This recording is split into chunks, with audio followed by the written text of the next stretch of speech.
Welcome to another mini quest. My name is Sergey and today we are going to paint a raptor in 60 minutes using simple techniques and only a couple of colors. You can use everything from this tutorial to paint any kind of dinosaur, lizard man or skink since it's heavily focused on painting dinosaur skin.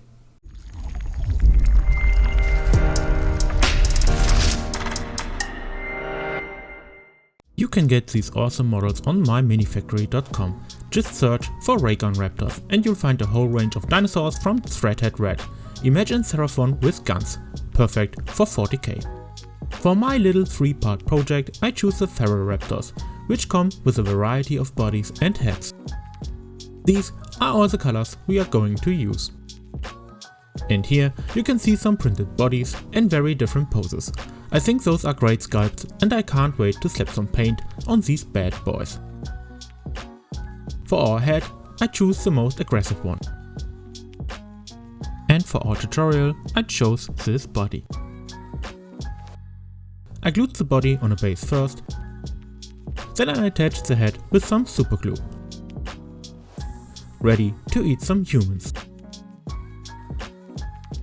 This step is optional. I love the variety of poses we are able to achieve with the different parts, but since they are not monopose, we have to deal with a gap on the neck. I used some green stuff, wrapped it around the neck and smoothened it with a wet silicone brush. That should do the trick. We start our mini quest by priming our model with Corax White. And our first color is Walk Flesh, which will be applied on all of the skin using a big brush. His belly is hard to reach though. That's why I glued him on the edge of the base. We continue with Athonian Camo Shade and wash everything we painted with green before. To accelerate the drying process, I use a hairdryer between each step. And now we start dry brushing with Mood Green.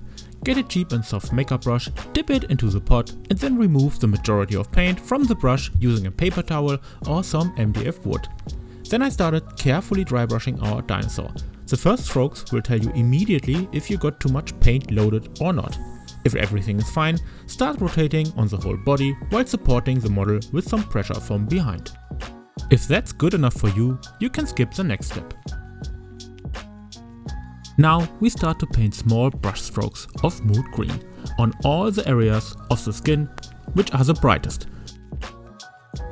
While painting, my brush only hits the model when I pull him back. And after each pull, I raise him above the model and repeat the process. Make sure you thin your paint and don't use a tiny brush like Zero. A tiny brush can't load much paint and you won't be able to make more than 4 brush strokes, and that's why I use a size 1 brush. This is also a great practice of brush control, and after a while you will get used to it and start brush stroke painting in freestyle. In this tutorial, I wanted to show you how to create a lizard-like skin on a smooth surface by applying layer after layer, painting only brush strokes. That's also the reason why I show you this extended footage of me painting the skin, so you are able to recreate the paint job and know exactly where to put your brush strokes and in which direction to paint them. It is also a great way to cover up the dry brush technique used before. Nobody will be able to tell if we use dry brushing after we're done. Skarsnik Green is used next. We mix it into our Mood Green in a 1:1 ratio and start painting some smaller brush strokes on top. I also picked out some highlight areas and started to stipple some paint on those. By painting in slightly different directions this time, we will be able to create some kind of deepness into our texture. On some areas I was able to use the side of my brush like I would be doing when painting edge highlights. And in other areas I only used the tip of my brush, barely touching the model. It's totally up to you how many brush strokes you want to paint or how many layers of different colors you are going to use. It took me 60 minutes to paint the whole dinosaur using this technique, and I'm pretty sure you could reduce the amount of time by painting less brush strokes or increase the time by investing more time on the quality of those. My goal is to show you the basics and let you decide where to go from here. The brighter the color, the less brushstrokes we paint. And with some pure Skarsnik green, there isn't much left, to be honest. The main highlights are tail, face, knuckles and the highest areas on the back. Our final layer will be painted with some dead white or any other kind of white. Now you can get your zero brush and start painting the smallest brushstrokes you've ever painted. But don't worry, you don't need much of those. We don't want our skin to look white, so it's important to keep the white color at a minimum, only applying it on the brightest areas. And now we have finished the skin texture. We continue with Everland Sunset for the eyes. 2 layers should be more than enough for a base coat, since this color covers pretty good. Then we take Flash Kids Yellow and make a dot in the middle of both eyes. Before we continue with the eyes though, we have to paint his mouth white again, especially the tongue inside. Don't waste your time painting the teeth. While the layer dries, we also paint all his claws with 2 of those layers. Now onto some Blood Angels red contrast paint. Drop some in the middle of his eye. Clean your brush and then start pushing the red color to the outside, so that the middle of his eye has the brightest yellow. This color dries fast, so you have to be quick. Another method would be to add some Flash Kids Yellow in the middle of the eye while the red contrast paint is still wet. It's also time to paint his tongue with Blood Angels red. Now we need some Abaddon black for his eye. As for positioning, grab your mini, lay down your mini holding arm on your desk, then press your brush hand against your mini holding hand and start moving only your fingers while painting.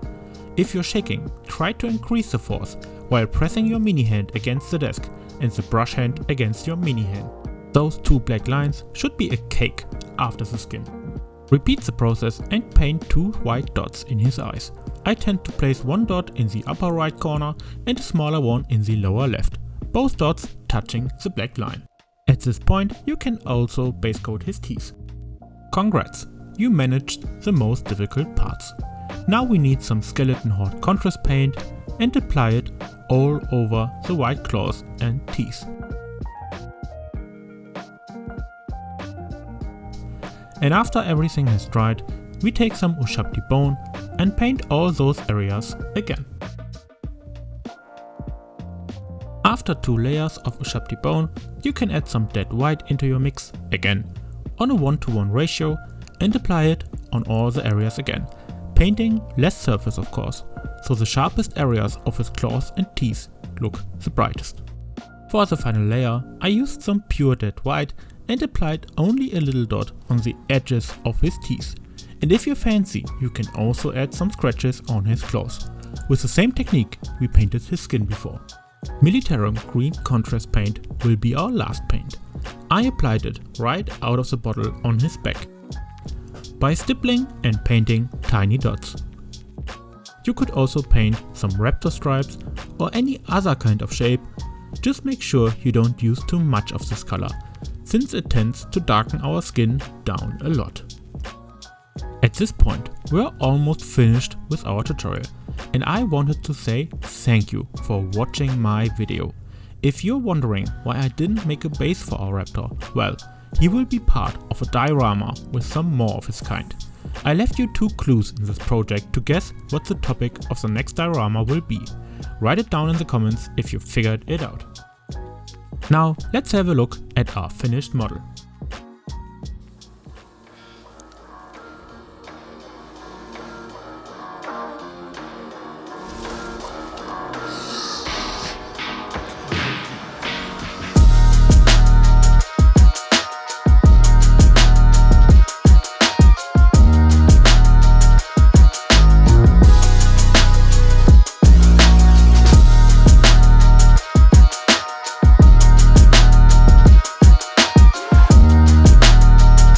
I hope to see you again on our next mini quest. Bye!